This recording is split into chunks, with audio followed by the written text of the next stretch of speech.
obrigado, Franco, a cada um também que está aqui presente, essa oportunidade.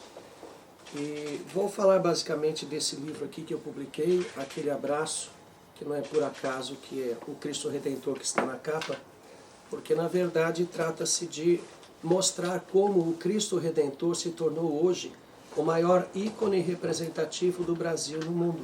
Então qualquer programa que se fale sobre o Brasil, qualquer reportagem, tem que aparecer o Cristo Redentor, porque é um elemento significativo da cultura do Brasil. Então, fala-se do discurso identitário e cultural brasileiro, exatamente mostrando o Cristo Redentor hoje como o ícone representativo da cultura brasileira. E a cultura brasileira que é extremamente intercultural, multicultural. Ela nasceu assim, né?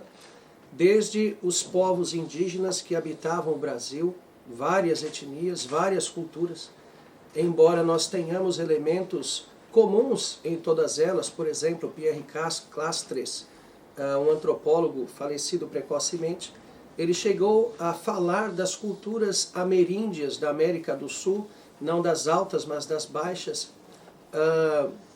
como um bloco só, né? Não dizendo que era uma única cultura, mas reconhecendo que havia elementos culturais básicos em todas elas.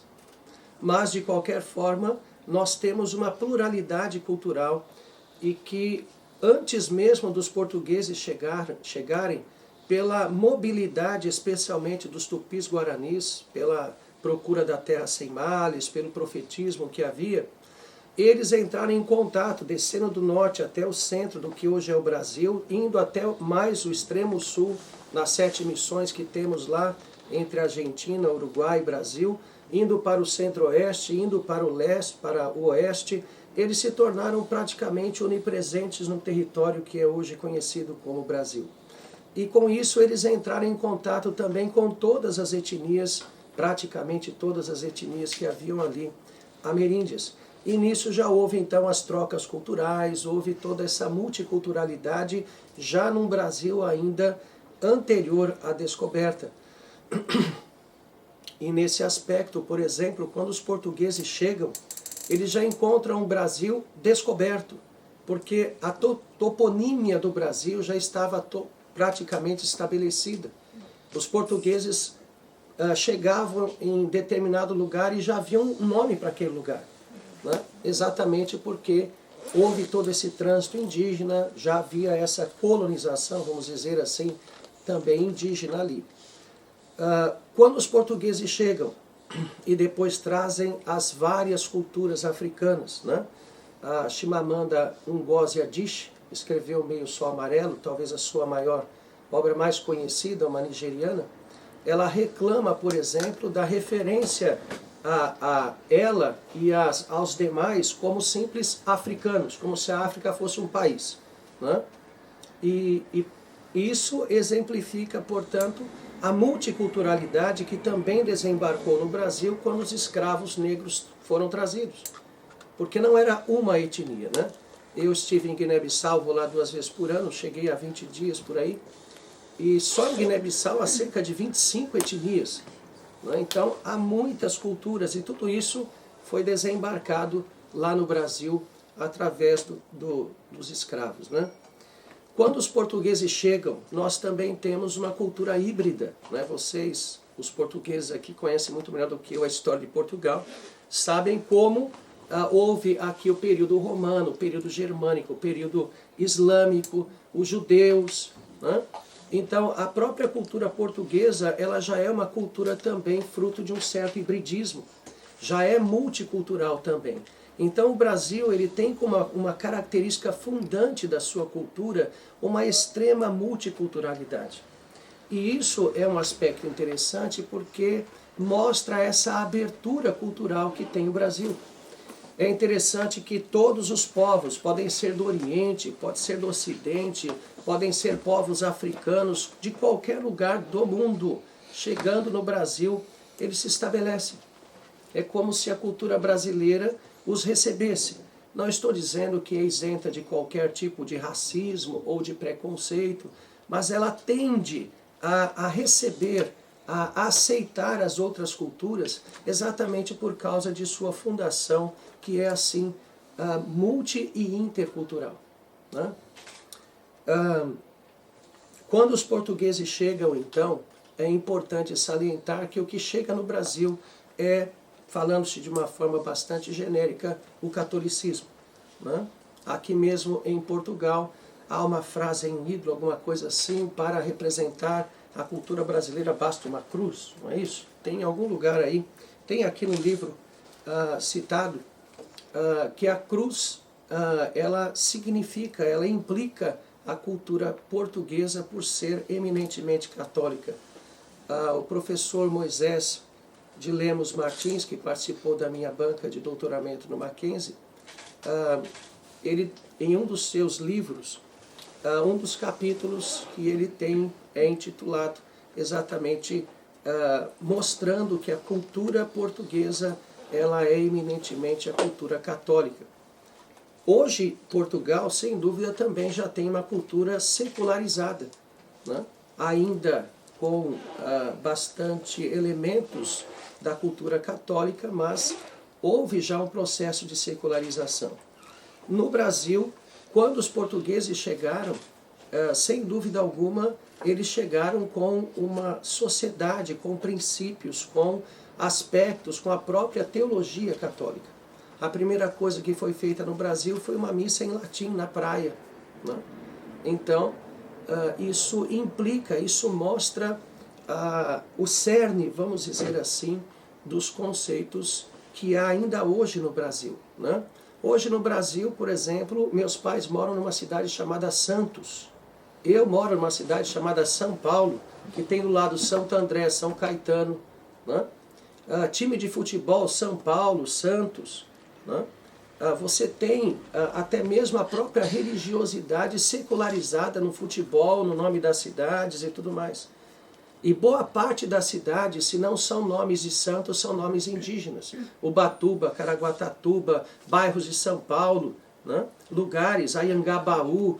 Você está falando naturalmente o tupi, né, ou o guarani, sem saber muitas vezes. Então, essas duas culturas formaram o Brasil nascente. O português que cruza com o índio. E o português eminentemente trazendo uma cultura católica, que é a sua grande identidade, né? Nós sabemos aí, o Martin Page, né, publicou aí o livro que fala da primeira nação global, né, o Portugal como uma nação moderna, inaugurando esse período através de vários elementos que foram característicos, especialmente ali no século XV, embora ele faça um apanhado desde a origem, com Portugal nascendo incentivado também, apoiado pelos templários, né? Bom, mas o que nos cabe então salientar é que essa cultura brasileira, que é uma cultura assim aberta, ela tem elementos fundantes portugueses católicos. Eu uso também e aprecio bastante o Eduardo Lourenço, que vocês conhecem, e ele fala, se queixa, na verdade, até mesmo, de um certo esquecimento dos brasileiros de Portugal. E eu vejo isso, né? Eu, como brasileiro, percebo que existe ainda um preconceito em relação à cultura portuguesa. Quando você fala de cultura brasileira no Brasil, é apenas a cultura afro. Você vai falar de cultura brasileira, você vai para as culturas africanas. O que eu acho isso uma injustiça. A cultura africana, sem dúvida, faz parte da cultura brasileira. Mas nós falamos o português. Não falamos nagô, não falamos qualquer outra língua que foi trazida da África para lá. Os nossos signos são portugueses, nós pensamos em português, nós nos expressamos em português. Quando nós estudamos antropologia, é dito, é afirmado, é quase como uma unanimidade, que o maior elemento significativo cultural é a própria língua, né? Então, como que nós, brasileiros, falando português, temos uma cultura que é africana em sua maioria. Eu discordo, né? Claramente discordo disso. Vejo como um elemento, sem dúvida, fundante as várias culturas africanas, mas eu vejo que foram os atos dos portugueses, foi o catolicismo português, foi a língua portuguesa que originou o Brasil que nós temos hoje, né? Se tivessem sido ingleses, holandeses, franceses, o Brasil seria outro. Então foram os atos do português, a cultura do português que fez o que o Brasil é hoje. Inclusive, sendo o português o grande inaugurador do mercado de escravos, levando as várias Áfricas para o Brasil, né? Bom, então, falando-se inicialmente dessa multiculturalidade do Brasil, tendo a cultura portuguesa, um conceito que eu utilizo, emprestado do apóstolo Paulo, que é pedra angular, né? Na arquitetura antiga, na arquitetura romana, grega, você usava o que era chamado de pedra angular como a maior pedra do alicerce e uma pedra que determinava a construção, né? Então, na minha forma de ver na cultura brasileira, essa pedra angular é a cultura portuguesa. Bom, falando-se então de alguns teóricos, vamos dizer assim, que acho importante para se compreender o processo de secularização da cultura brasileira, que levou então a termos o Cristo Redentor como um ícone cultural brasileiro. Eu uso bastante Martin Heidegger. Embora alemão, a história de Heidegger é interessante, porque ele nasceu filho de uma família muito católica. Ele fez parte da militância católica na Alemanha em sua juventude, e depois, quando ele amadurece um pouco mais, ele abre mão da teologia católica em função ou em favor da filosofia. E ele cria, então, ele é tido como um dos filósofos mais importantes do século XX, embora ele nunca tenha se reconhecido como filósofo existencialista. Aqueles que são da área de filosofia o reconhecem como existencialista por causa dos seus conceitos, especialmente o Dasein, o ser aí, né? Ser aí. Para Heidegger, a existência está sempre em transformação, é alguma coisa que está em função da própria vida, da existência. Então, com isso, ele rompe completamente com uma ideia essencialista de ser humano, especialmente do homem, né? Até a Idade Média, ali perto do Iluminismo, o homem ainda era definido como um ente, uma essência. A partir do Iluminismo para frente, começou-se então a pensar o homem em termos mais de transformação e de existência. E Heidegger é o grande, vamos dizer assim, sistematizador dessa ideia no século XX. Houve outros, mas ele é tido como um dos mais importantes quanto a isso. E ele também, como influenciado fortemente pelo catolicismo, aliás, na sua morte, ele foi sepultado numa catedral católica, portanto, parece que ele regressa um pouco mais em direção à religião no final da vida, mas ele secularizou conceitos católicos. E uma abordagem que ele faz é da Beata Vita de Agostinho, reconhecendo nisso tão somente a vida feliz, a busca da vida feliz. Para Agostinho, a Beata Vita era ter Deus na vida. Deus era a causa de toda a felicidade humana. Mas Heidegger, então, seculariza isso e fala da Beata Vita como sendo apenas a busca, o anseio do homem pela felicidade. E na minha forma de ver, o Cristo Redentor hoje no Brasil, ele catalisa exatamente essa ideia. Os brasileiros olham para o Cristo Redentor como um ícone de coisas boas, como um ícone daquilo que se busca, quer seja católico ou não, é um símbolo de boas coisas, é um símbolo de vida feliz. Para uma análise mais, vamos dizer, em loco da cultura brasileira, eu me baseio em Sorocaba, uma cidade do interior de São Paulo, que no século XIX chegou até mesmo a rivalizar a cidade de São Paulo como a mais importante da província. Sorocaba estava numa região, a chamada Paulistânia de Antônio Cândido, que é uma região que ele percebia como tendo uma cultura geralmente semelhante, que vai ali desde norte do Paraná, Mato Grosso do Sul, São Paulo, parte do Rio de Janeiro, sul de Minas, talvez um pedaço do Mato Grosso, uma área grande, litoral paulista, onde o próprio caiçara é o caipira do litoral, né? E dentro dessa Paulistânia, então, uma área um pouco menor, a chamada civilização caipira, onde está Sorocaba. Sorocaba, ela era um entroncamento entre o sul e parte do sudeste e nordeste acima de São Paulo, porque você tinha a rota de tropeiros que ligavam tanto São Paulo quanto o sul de Minas e um pedaço do nordeste ao sul do país. Então, por Sorocaba, passavam mercadores, passavam tropeiros que, vamos dizer, traziam essa certa mobilidade cultural dessas áreas que no Brasil são bastante representativas. E em Sorocaba havia também a Feira de Muares, que era uma feira que não apenas comercializava mulas, né, mas também vários outros tipos de gado e utensílios, como era comum nas feiras no interior de São Paulo. E muita gente se deslocava para lá na ocasião dessas feiras. Então, era um lugar bastante culturalmente múltiplo nesse sentido. Também em Sorocaba, num bairro que era chamado Ipanema, havia uma fundição que foi implantada ainda por Dom Pedro II e que, na época, conservava ali uma colônia de alemães, que eram trabalhadores na fundição.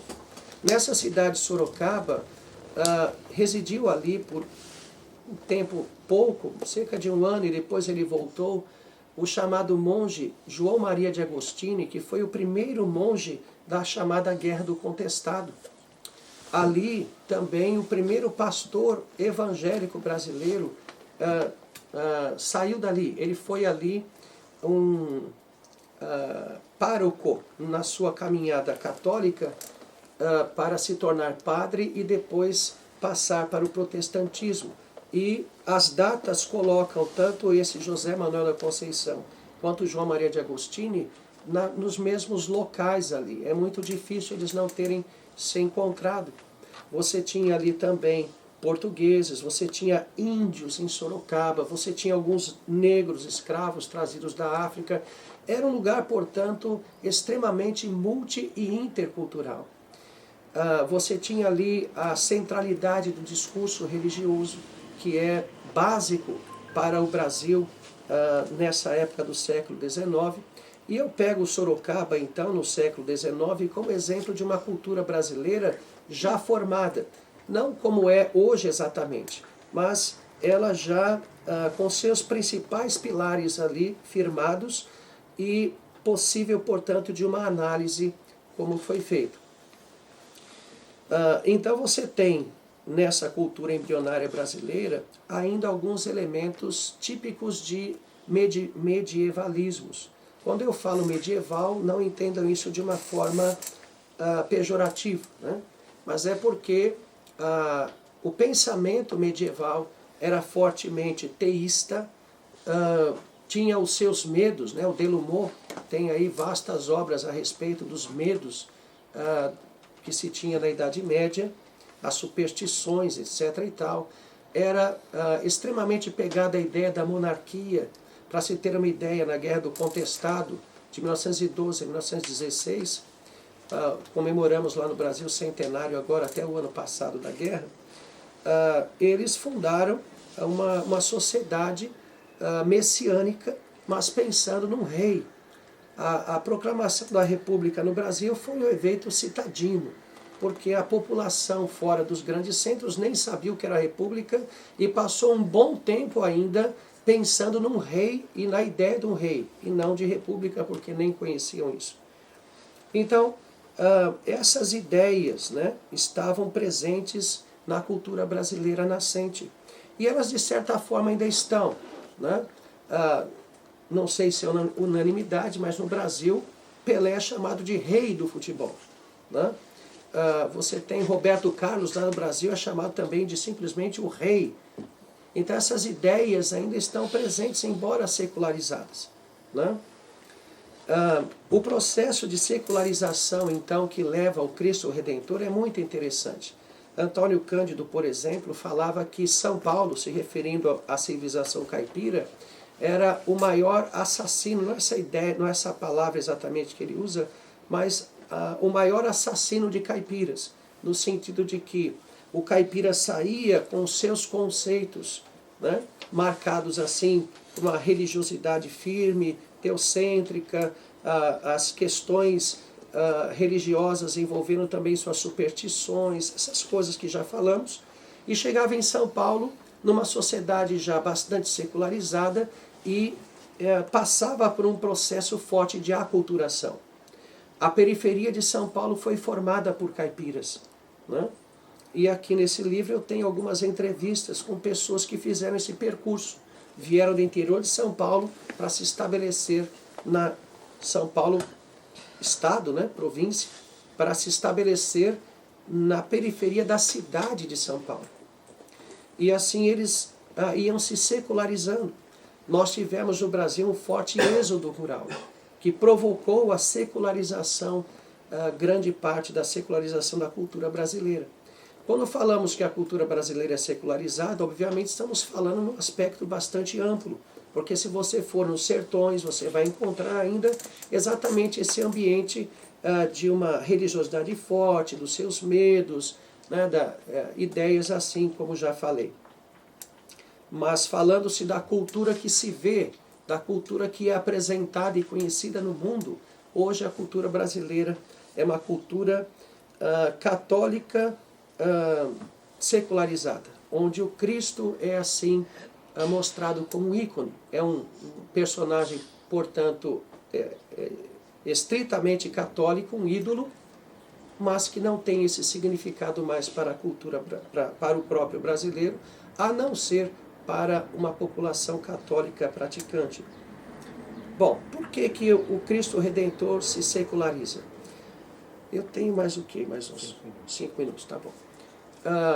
Na virada do século XIX para o século XX, os setores mais tradicionais e ortodoxos do Brasil claramente estavam perdendo força, né? O positivismo, o modernismo e outros ismos todos aí estavam criando, tomando, vamos dizer assim, grande parte dos pensadores brasileiros. E especialmente a Igreja Católica reagiu a isso com alguns setores tradicionais, né, das lideranças brasileiras e estabeleceu, criou este Cristo Redentor, que na verdade é a devoção ao Sagrado Coração, né, de Jesus. Alguns dizem que o Cristo Redentor foi idealizado na imagem que está lá na Sacré-Cœur em Paris. Eu estive lá, parece mesmo, não é assim uma cópia, mas a ideia é parecida, porque o Cristo Redentor do Brasil é um Cristo em cruz, sem a cruz, né? Ele não é um Cristo apenas de braços abertos, mas ele é uma cruz exatamente, ele é quadrado, né? Mas ele não tem a cruz. Nas suas mãos há os furos dos cravos na imagem, né? Há um coração representando o coração, o Sagrado Coração nele. Mas é um Cristo voltado para o mar e de braços abertos sem a cruz. É um Cristo que fala de uma redenção que na verdade é uma abertura para todos os povos nesse sentido. Quando o Cristo Redentor é erigido, em 1931, no dia 12 de outubro, inclusive o Papa Pio XI abençoa a inauguração do Cristo de Roma, quando no Brasil ele é inaugurado. Portanto, essa reação fortemente católica de um retorno àquilo que parecia estar se esvaindo, né, o poder da ortodoxia. Mas, paralelamente a isso, o que se fortalecia no catolicismo eram as chamadas devoções marianas. A própria Aparecida, que é uma santa negra, né, que foi achada em plena Paulistânia, ela foi achada no Vale do Paraíba, interior de São Paulo, ela é uma santa caipira, né? Ela se tornou, portanto, ícone e foi elevada a ser padroeira do Brasil. Então, quando se estabelece o Cristo Redentor, na verdade parece haver um deslocamento ou um descolamento entre a cultura identitária cultural e a cultura identitária religiosa. Porque o brasileiro, ele não se apegou ao Cristo, mas ele se apegou à Aparecida. E isso fez com que o ídolo se tornasse cada vez mais apenas uma estátua, apenas algo da paisagem do Rio de Janeiro, e que, por ser uma cultura católica, tornou-se então uma estátua secularizada de um catolicismo que cada vez mais perde força no Brasil, como no mundo, né? As religiões, aliás, a religião cristã no mundo, em seus vários ramos, ela está em franca decadência, né? Portanto, esse descolamento, né, fazendo com que o Brasil se voltasse em seu catolicismo muito mais para as devoções marianas e a própria Aparecida, fez com que o Cristo Redentor fosse cada vez mais não visto como um ídolo religioso. E se tornou então uma representação do Brasil cultural, especialmente até porque, como já vimos, uma forte cultura católica portuguesa desembarca no Brasil. E como símbolo do Brasil se tem um ídolo de Cristo, mas que não é mais religioso, pelo menos para boa parte da população, né? A maior parte da população, a minha forma de ver. Ele se torna aos olhos de todos apenas e tão somente um ícone de boas coisas, um ícone daquilo que se quer, né? Mas não necessariamente religioso, né? Então, em poucas palavras, seria mais ou menos isso que tenho a dizer sobre esse discurso identitário e a figura do Cristo Redentor como, hoje, significativamente falando, a imagem por excelência do Brasil no mundo. Não há um programa que fale de Brasil sem que apareça o Cristo Redentor. Tá bom? Muito obrigado.